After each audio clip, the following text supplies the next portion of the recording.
Why do you sometimes tell people too much? Too fast? Too deeply?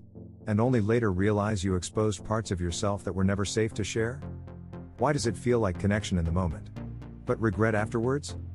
This is not random. This is not your personality. This is trauma. And more importantly, this is exactly the kind of pattern narcissistic individuals are unconsciously trained to detect, read, and exploit. Let me show you why. Imagine a child growing up in a home where emotional safety is inconsistent. Sometimes there is connection. Sometimes there is withdrawal. Sometimes there is warmth. Sometimes there is tension, silence, or subtle emotional punishment. The child learns something very specific. Connection is not stable. So the nervous system adapts. Instead of slowly building trust, the child begins to accelerate it. To share more. To explain more. To reveal more. Because somewhere deep inside, there is a belief, if I show enough of myself quickly, maybe I will finally be seen. But this is not connection. This is a survival strategy. From a trauma-informed neuroscience perspective, this pattern is deeply linked to attachment disruptions and nervous system regulation. Research from Harvard Medical School and the Harvard Center on the Developing Child shows that early relational inconsistency shapes how the brain processes safety, trust, and social bonding. The nervous system becomes wired not for gradual connection, but for urgency. Stephen Porges' polyvagal theory further explains this. When the system does not feel secure, it does not wait. It moves into strategies designed to restore connection quickly, even if that means bypassing boundaries. And this is where the problem begins.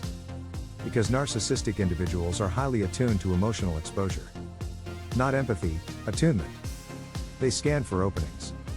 And oversharing creates one. When you reveal your wounds too early, you are not just expressing vulnerability. You are providing a map. A map of your fears. Your needs. Your emotional entry points. And narcissistic dynamics operate exactly through these entry points. At first, they mirror you. They validate you. They seem to understand you deeply. But what they are actually doing is calibrating. Positioning themselves inside your psychological landscape.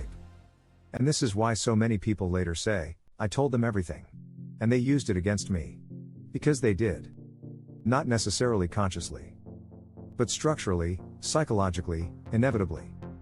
So the real question is not, why did I trust the wrong person? The real question is, why did my nervous system feel the need to trust so quickly? Because healing starts there. Not in blaming yourself, but in understanding the pattern. And now I want to give you one simple but powerful exercise. The next time you feel the urge to share something deeply personal with someone, pause. Not to suppress yourself, but to observe. Ask yourself internally, do I feel safe?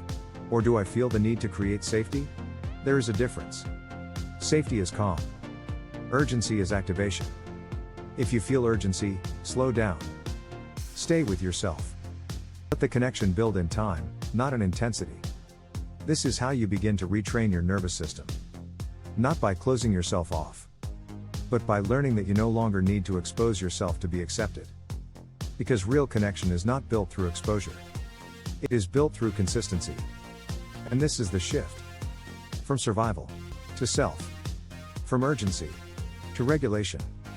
From adaptation to identity. This work is not about becoming someone new. It is about removing what was never truly you. This content is grounded in trauma-informed neuroscience and psychology, drawing from research by Harvard Medical School, the Harvard Center on the Developing Child, Stanford University's work in interpersonal neurobiology, UCLA Stress and Resilience Studies, and the National Institute of Mental Health.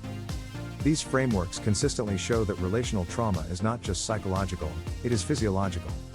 And healing must happen on that level. If this resonates with you, you are not broken. You were simply shaped by an environment that required adaptation. And now you have the opportunity to reshape that. Join me inside this work. Join at Mind Architect Narcissistic Healing, because healing is not about becoming worthy of love. It is about remembering that you always were. And unconditional self-love begins the moment you stop abandoning yourself to be accepted.